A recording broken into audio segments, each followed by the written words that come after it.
Ici, on considère une variable aléatoire discrète à valeur dans n, dont on donne la loi de probabilité.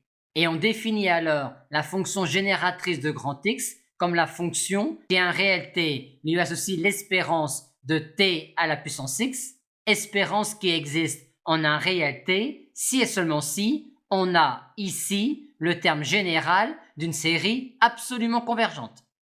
Pour répondre à la question 1, il suffit de dire que l'on a ici une série entière dont le rayon de convergence est supérieur ou égal à 1, étant donné que pour t égale 1, la série converge par définition même d'une loi de probabilité.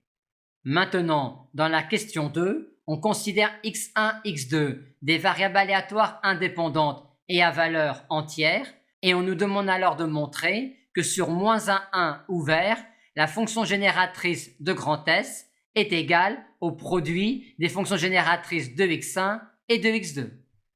Démonstration 1. Pour n antinaturel, on pose à n la probabilité que x1 égale n et bn la probabilité que x2 égale n. On a alors ici et là, sur -1 ouvert, une expression de la fonction génératrice de x1 et de x2. Et étant donné que l'on a ici et là des sommes de séries entières de rayons de convergence supérieurs ou égaux à 1, on peut alors écrire sur -1 ouvert le produit de ces deux sommes-là de séries entières sous la forme de la somme d'une série entière dont le coefficient Cn est ainsi défini à partir des coefficients An et Bn. Et pour conclure, il reste alors à montrer que Cn est la probabilité que grand S égale petit n pour n antinaturel.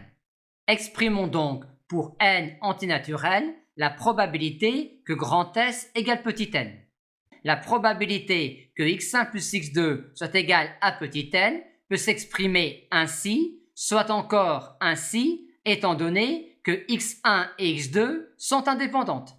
Mais cette somme-là est également celle-là qui est exactement la somme écrite ici. Par conséquent, Cn est bien la probabilité que grand S égale petit n, et on a donc bien sur -1 ouvert la fonction génératrice de x1 multipliée par la fonction génératrice de x2 qui est égale à la fonction génératrice de grand S.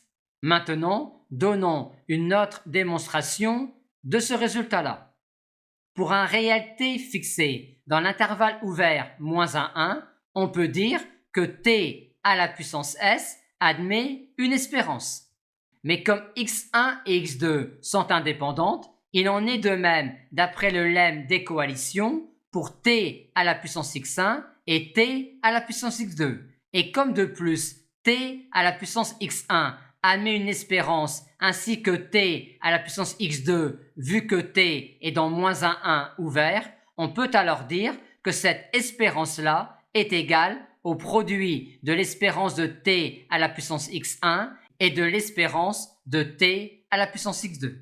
Dans la suite de l'exercice, on admettra que l'on peut généraliser ce résultat-là à une famille de n variables aléatoires indépendantes et à valeur entière. Dans la question 3, on nous demande de déterminer la fonction génératrice de Sn sur -1 ouvert. En notant xk, le numéro tiré lors du kème tirage, on peut exprimer ainsi Sn en fonction des variables aléatoires xk. Et de plus, vu que les tirages s'effectuent avec remise, on peut dire que les variables aléatoires x1, x2, xn sont mutuellement indépendantes. Et comme elles sont de plus à valeur entière, on peut dire, d'après la question 2, que sur -1 ouvert, la fonction génératrice de Sn est égale au produit des fonctions génératrices dxk.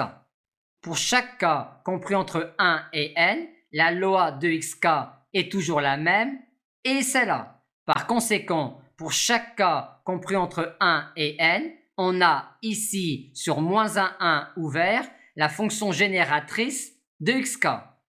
Et on a donc sur -1 ouvert cette expression-là de la fonction génératrice de Sn.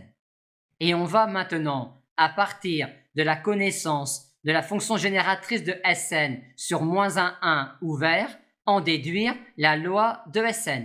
Et pour cela, il suffit tout simplement de développer en série entière la fonction génératrice de Sn sur un intervalle autour de 0.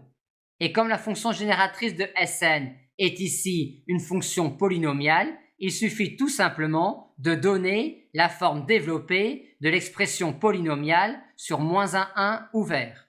Et vu alors l'expression générale de la fonction génératrice d'une variable aléatoire discrète à valeur entière, on en déduit par l'unicité d'un développement en série entière que les valeurs prises par Sn sont tous les entiers k compris entre 0 et 2n et que pour chaque k compris entre 0 et 2n, la probabilité que Sn égale k est égale à k parmi 2n multiplié par 1 sur 4 puissance n. En d'autres termes, Sn suit une loi binomiale de paramètres 2n 1/2.